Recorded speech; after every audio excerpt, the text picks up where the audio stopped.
வணக்கம் குருவே சரணம். ஒரு சலவை தொழிலாளி ஒரு கழுதையும் ஒரு நாயும் வளர்த்துக்கிட்டு வராங்க. என்ன ஆகுதுன்னா, ஒரு நடு நேரமா ஒரு திருடன் வரான் அந்த சலவை தொழிலாளி வீட்டுக்கு திருடுறதுக்கு. நாய் என்ன பண்ணுது, பார்த்துடுது.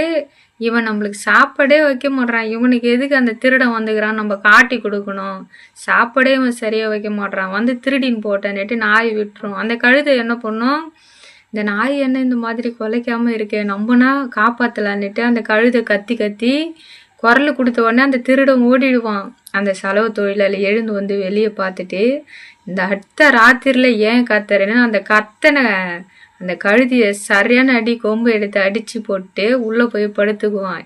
அந்த திருடன் ஓடிடுவான் இந்த கழுதையால தான். அது தெரியாம அந்த படுபாவி நல்லது சொன்ன கழுதைய கொம்பால் அடிச்சுட்டு போய் படுப்பான். இது எதுக்குன்னா, ஒரு சில நல்லது நம்ம செய்ய போய் தீங்கு நம்மளுக்கே வருங்க. சிந்திச்சு பாருங்க. நன்றி.